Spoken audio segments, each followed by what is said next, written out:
Hi, Dorothy. Hi. So that is our second part here, and I think now we really get into the juicy stuff here. So you retired from your career as a French horn player a couple of years back. Yeah. What then? Wasn't it a shock, like the retirement? How did you get on with it? You know, I couldn't imagine not playing the horn anymore. You know, Yeah. I mean, I know Yeah. people who've worked their whole life in one profession, maybe in different jobs, but in one profession. Oh, they can't wait to retire. All this time on their hands. I don't know how a musician can stop playing music. I don't understand it. My colleagues also, most of them, just were waiting to retire. My last performance was Die Götter der Barock, Yeah. Wagner. It was like a 5-hour opera. I was sitting on the tuba, and it was horrible, thinking I'll never ever play this again. So, Just one question. Yeah. 5 hours, so that means also 5 hours without going to the loo, nothing like okay, that? well, it depends on what instrument you're playing. So if Okay. you're playing the French horn Yeah. and you're sitting the 4 horns in the front, you are working. You're going to play the first act is 2 hours and 10 minutes, I believe, and then you have a 20-minute, half an hour break, Ah, okay. and then the next Okay. act is Okay. an hour. So it's like 4.5 hours of playing, okay, with a half-hour breaks in the middle. And so the last few years, I played the Wagner tuba, and the Wagner tuba, it's not only it's difficult to play because it's out of tune like the horn, but worse. And you know, you have to work at it to make it play well. So you have 4 tuba players, and you know, if you're lucky, you have 4 people who really like to play the tuba, and you will play in tune. But you have these long breaks, so you might play for, let's say, 2 minutes, Yeah. and then you've got a 20-minute break. So if you're near the doorway, which Yeah. they usually sit in the back, Yeah. then you just kind of sneak out. Okay. And I don't know, you go into the the dressing room downstairs, you go into the cantina, and maybe for half an hour or so, and then you go back. So, but you got to be there for your next entrance, you know. Okay. So anyway, but that was over, and I just couldn't imagine what's my life going to be when I don't play this instrument anymore. But I had a grand piano already. I bought a grand piano, a Yamaha, good piano, and I'd played the piano as a child. I'd given concerts. I had already been an organist. And so my idea was, I'm going back to the piano, because I did have one job 2 weeks after I quit. I played a Brahms Requiem. Yeah. And all I can tell you is it was so difficult to play that, because I had to, practice for 2 weeks. I didn't have any jobs. And usually you're playing every other night or so, or every day. And I was so nervous in that performance. And I thought, okay, I'm hanging it up. I will never play again. And I never did, never played one note. So it took me, I don't know, a couple months. And of course that year I enjoyed it, and I did a cruise, I did a lot of traveling, I was in the States. But I went back to the piano, and I had this beautiful instrument waiting for me. And within a few months I found a teacher. And then a year later I went to another teacher. And so I thought, okay, I'm going to go as far as I can. Let's pick up, first of all, everything I did as a child, things that I played, and then go on from there. So that was it. And then a few years later, a friend of mine's brother died, and I don't know why, but I just felt like I wanted to do something for them. So I had this in the back of my mind, why don't you compose something? So I did. I composed a sad piece called Lament. It's now on YouTube. Okay. And I recorded it again with somebody else. But so it was for this person who had died. So Dorothy Hobbig became a composer. Now, I've only written a few things, but it's a whole different world. And I would like to do more composing because, all these great composers many of them were either pianists or violinists. And does this come easily to you, the composing?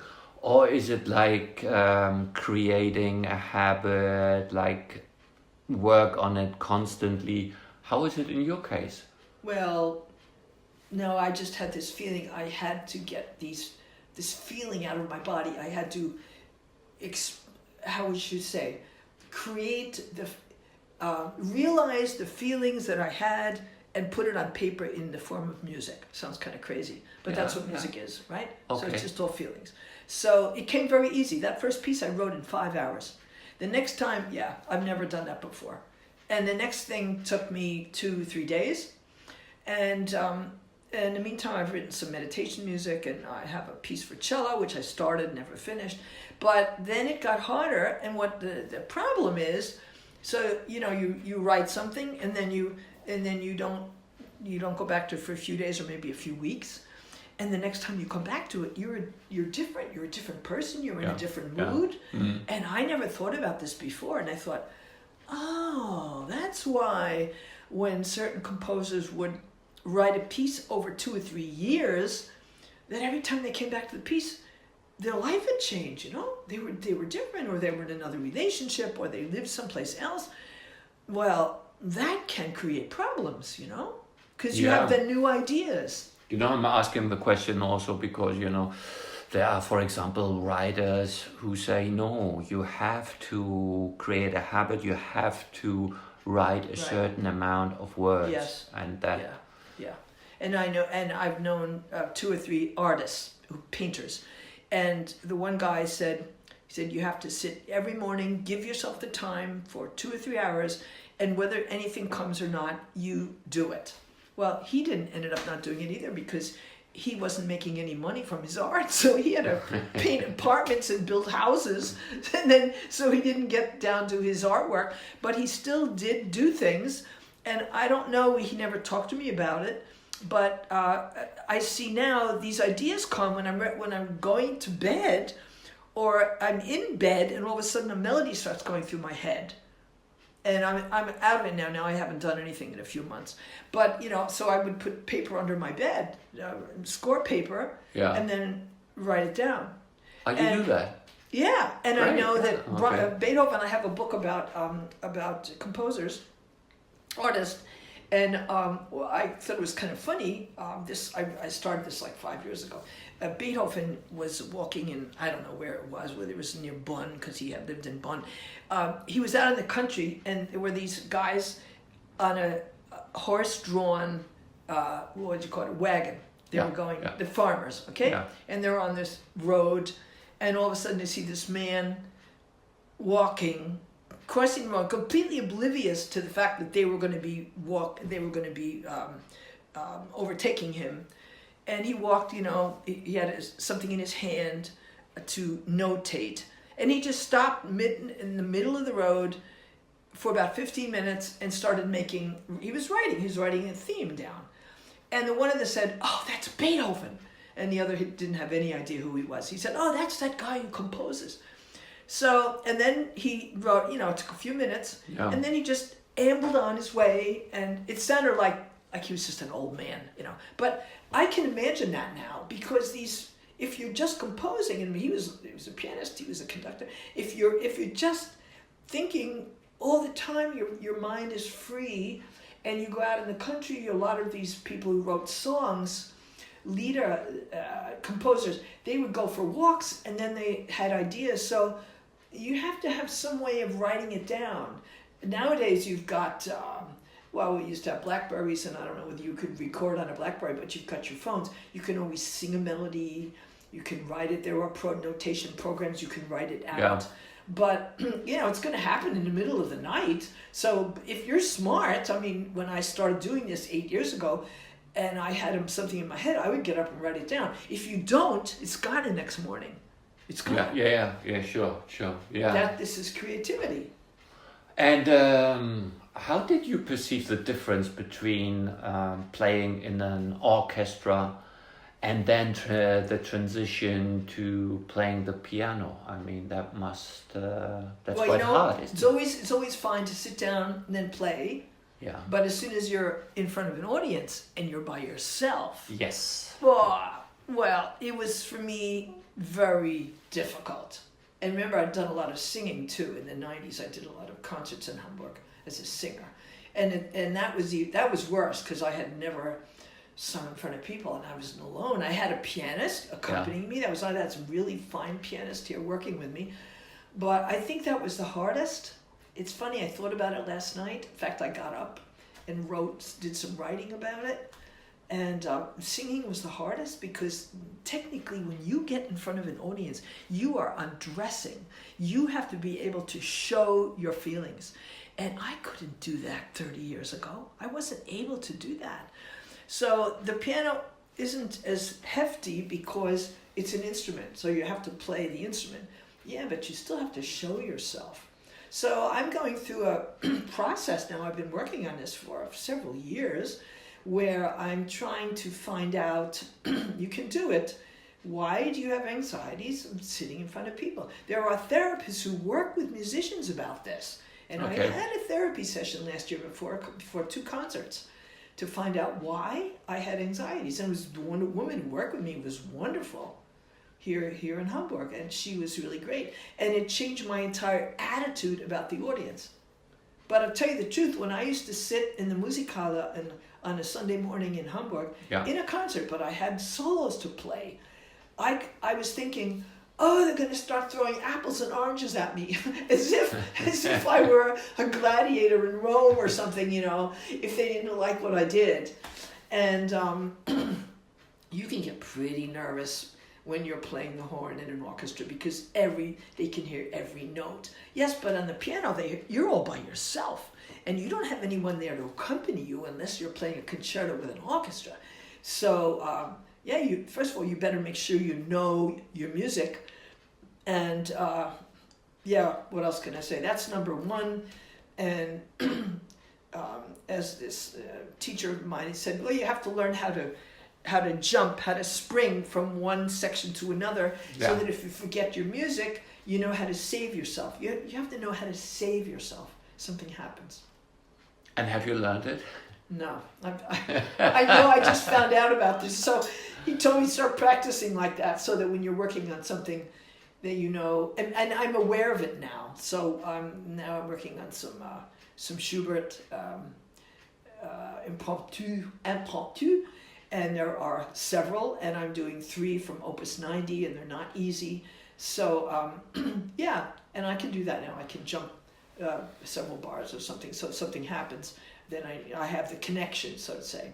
And isn't it so that, the anxiety is there, but then it gets kind of less the more you got into the playing, or... You know what, I think it depends on the person too. I think I think most of these great pianists or other soloists, of course they get nervous before, that's something else, but I think most of them are so concentrated when they perform that that's all there is their music.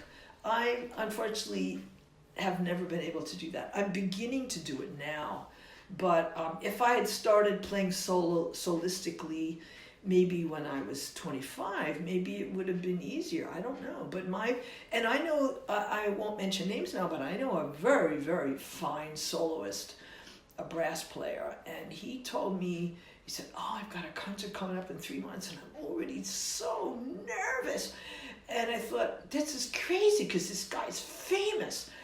And you would never know that he gets nervous. But again, he can get really concentrated, and his technique is so fantastic. He's so sure of himself that he barely ever makes mistakes. Yeah? Okay. Yeah.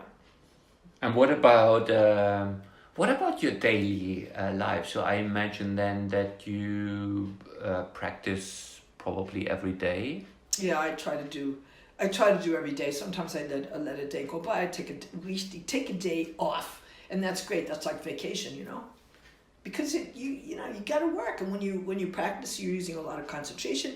I practice now more concentrated than I did, let's say, a year ago or 2 years ago, because time is running out. I'm getting older. I don't know how long I'm going to have all this flexibility in my fingers.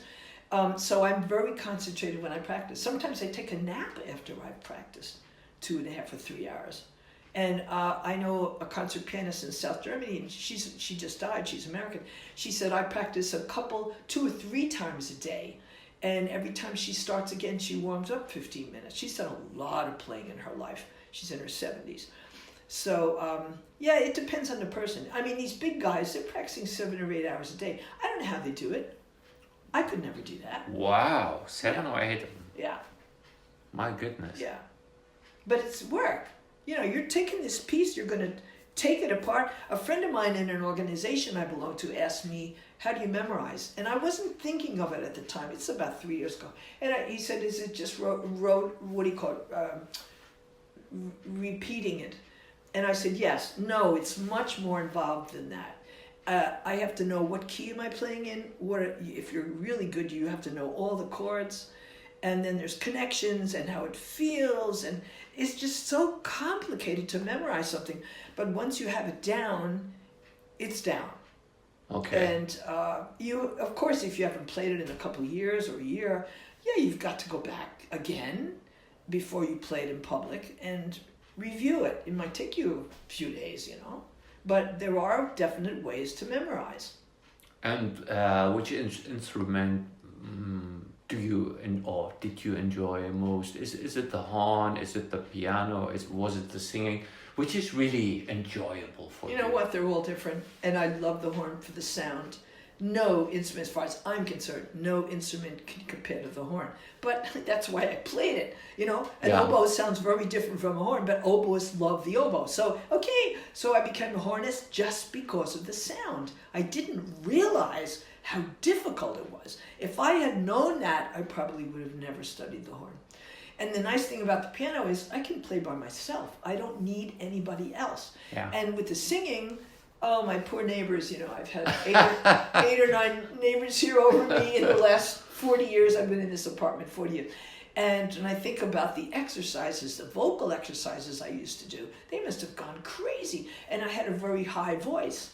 So can you imagine playing flute or piccolo? I mean, most of these people have houses. I don't have a house. So if you live in a house, you know, it's okay. But if you've got neighbors, I limit my practicing to specific times, and I do not practice during the day on my grand piano, but I do have an electric piano, and that's a salvage that helps me. So after I've spent 2 hours on the grand piano, then I can go to the other one at any time, and play over headphones, no problem. Yeah, but it's a different touch.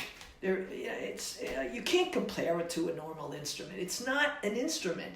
It's a gerät. How do you say that? It's like playing a radio. You know, it has the sound is not a result of the touch like it is on the piano. And what you're doing with your arms and your body and opening up your soul, you don't have that on an e-piano. That does not exist. Okay. People will argue with me. Yes, you can change the touch. There are little things on there that you can change it. And how far down you go before you hit the note. You can do that, but as far as I'm concerned, it's still no comparison to a real piano or grand piano. Okay. And I think I've read that a French horn is out of tune by default, no? Well, the problem is it's based on the overtone series, and the overtone series is out of tune. So, and the poor horn player then tries everything to get good notes out of it practically. Yeah, well, you know, the longer you play it, you know how to do all this. But the instrument has what shall I say? Yeah, well, defaults there. The overtone series is out of tune. So the horn player, fortunately, has the use of his hand, his right hand, because it's a left-handed instrument. So you can use your hand to tune with. A lot of horn players don't even do this. But if you know what you're doing, yes, you can do this. And you also have another sound. You can mute with it. Yeah. Stopping, it's called. And and that's very helpful. But you know, most horn players play like 99% in tune. I think it's impossible to play perfect. I don't think it's possible. Besides the fact you're playing in the orchestra, and then you had we're going into details, but you have tempered pitch and untempered pitch, and the one is like balancing out this out of tuneness. Or if you're playing in the key of G major, then the F sharp is going to be very close to the G. or if you're playing in a flat key, it's going to be different than a sharp key. You know, there are very, very subtle differences. I mean, we're talking subtle here, but a good musician hears all this stuff. Okay. Most, I think that for a lay person, I don't know if they hear it or not. Yeah, some people do, but Okay. It's another world. Yeah, I think you've had a very, very interesting life, really a fulfilled life. Is there something now from looking back, is there something that you wished when you were younger, or is there something that you could tell your younger self how to maybe cope with life better? In a sense of a takeaway, maybe also for our audience. I would never recommend anyone to play the horn. Okay, Well, I wouldn't. If you want to suffer, and I mean, you have to be willing to put up with all kinds of stuff, you know, and you know, you have to practice whether or not you've burned your lips because you sat out in the sun too long in the summer. These are, you know, when I had to play a performance in the summer, I did not sit in the sun. I just didn't. I didn't sunbathe. I went swimming, yeah, and I got right out of the pool afterwards, because if your lips get sunburned, then your attacks, you know, the way you're hitting the note, it's not going to function properly. So horn players are aware of this, and they'll carry around salves, zinc salves. They're fanatics. All kinds of stuff on their lips so that nothing will happen. So that's just one little thing. But I mean, you know, once you start an instrument, you have to practice. So that's your that's the weight you have to carry. You've got to do this, and you're not going to get away with it. If you don't practice, then the audience is going to hear it. You're going to mess up. You're going to screw up. So it's your life. And violinists and pianists know this. Violinists practice sometimes for hours. So first of all, you want to be a musician, great. You can have great experiences. But, you know, that's always the penalty. And if you have a family, well, I don't know. I've never had a family. I've had long relationships. But, you know, I know a fine violinist here in Hamburg, and he says, well, I have the basement is finished off so I can practice there, and my family does not bother me, so I can play as long. I don't know how he has his times, of course, but you know, it's all worked out. You have to work it out with your family. How are you going to do this? So you have to think about these things. And women who are singers and then they get a gig. I know somebody. She's in Hamburg, and and then she's in Holland, and then she's in South Germany. So she's on the road. She's performing. Well, but she's got 2 kids at home. She has a husband. okay. So it's all has to be worked out beforehand. Who's going to take care of the kids? You know, I really wanted to get into singing when I did and sing opera. It never worked. I did audition for the Hamburg Opera when I was 49. I mean, I'm very proud I did that. Was it the age that was kind of the obstacle there?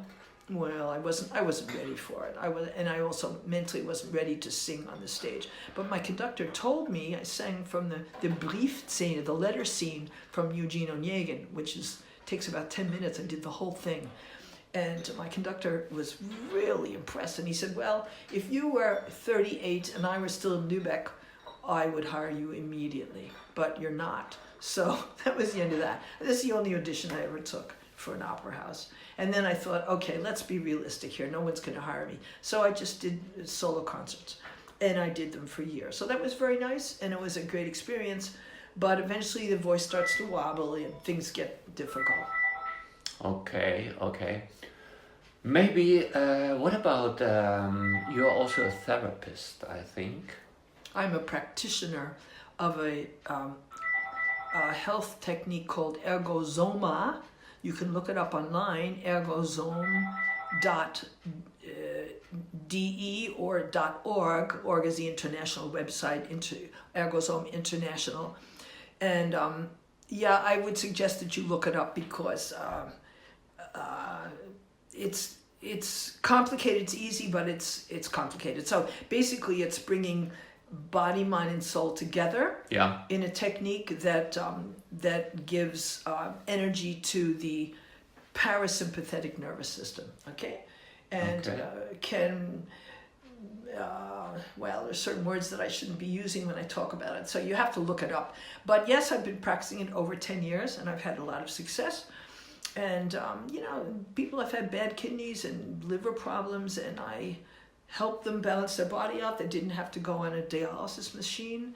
Or you have migraines, get rid of it. I'm not a healer. I'm a catalyzer. Is that how you say it in English? Yeah, Catalysator, I think catalyzer. so. Yes. And the energy goes through me and into the body of the person, but you don't have to get undressed to do it. You have fully clothed, and it's a wonderful technique. It's not well known. It was brought to Europe by a Filipino. Yeah. And I think it's better if you check it out online. Yeah. That would be the best. But I mean, what you're and practice, that means also healing, isn't it? Well, no, I mean, we can't call ourselves healers. That's a problem because we're you're not mentioning catalyzers. it. Okay. We're okay. catalyzers. I have to be very careful what I say. Okay. I Or see the now. I Ergosoma see organization is going to, reprimand me. I mean, I compare it to acupuncture. Yeah. They don't do that, but we're using acupuncture points. Okay, so if you're using acupuncture points, and the energy is then free, then the body heals itself. That's what it comes down to. That's really good to know. Yeah. Yeah, and maybe to wrap it up, a couple of words about your future projects. Well, I intend to go on with the piano, and I'm hoping us to get some concerts. I still am improving. It is possible. Yeah. You have to stay in shape. We haven't talked about this. I've been doing sports for years. And as a hornist, I had to, because you have to have a strong body.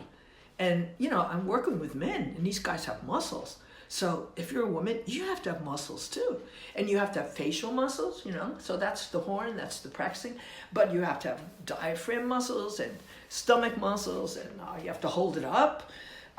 But as a pianist, you have to learn how to be relaxed. So it doesn't matter what you do. You have to do something for yourself. And I believe in body, soul, and mind. Mind integration. Okay. And I do other things which I usually don't even mention, like meditation, because then you're getting really down into the core of your person. And any problems like nerves or finding out who you are have a lot to do with how you perform. So if you know who you are and you want to communicate something and you don't have any, how should I say, rambunctions or things holding you back as to how you're going to express yourself, then you're in much better shape than somebody who, let's put it this way, if you really eat a lot and you have a lot of anxieties, then you probably are going to have a drink before you start the concert to relax you. And there's a big problem here because a lot of brass players start drinking because they're more relaxed when they play. And then they don't take a drink not only before the performance, but also maybe in the break and maybe afterwards. So then you have an additional problem because the alcohol is not going to hurt, it's not going to help you playing. And you're going to be in some kind of magical state. Yeah, but are you playing all the notes and are you in tune? I asked that because it happened to me 2 times in my career in Hamburg where somebody poured in my cola. I used to drink Coca-Cola. I don't drink it anymore. And they put a whiskey in there or rum in a break in the morning at 10:30 or 11:30. And I was in a rehearsal with the head conductor who really admired me. I was first woman in the brass section. And I think it was a Rosenkavalier, der Rosenkavalier Strauss. And I went back into the pit. I was swooning. I mean, and I was messing stuff up. And everyone was laughing. We used to start laughing. But then I realized, no, that's not going to work. And that happened 2 times as a hornist, and I never did it again. Okay, I see. Yeah, I see. I think we even have to do a third podcast. I'm quite sure about it because now it's getting even more interesting here. Really? Absolutely. So what absolutely. should we call this stop for now? I think so. Yeah. Yeah. And let's well, do the next one. Well, thank you very much, Andreas, because these are my very first. I've never done interviews before as a musician, never. and I've been working in music since I was a child, but to actually be able to put it in internet, or I'm doing a website. Yeah. That's why I'm doing this, so that it gets on the website. I think it's very important that lay people who have nothing to do with music, listen to these things to find out, well, how do musicians live? Yeah. What kind of life do they have? And you know what? I'm one of them. And this is why I wanted to do the podcast with you. Yeah, but you know. also play. Yeah, okay. So what do you play? But I play, on my ukulele, but this Okay. is... Yeah, for fun. for fun. So you're getting Exactly, more out of for it fun. than I am, because you're not taking it as seriously. So you're enjoying it. Exactly. And I'm enjoying it under stress. Absolutely. Except when I'm playing just for myself at home. Okay, okay. Dorothy, it has been a blast. Okay, thank you. And let's continue. Okay.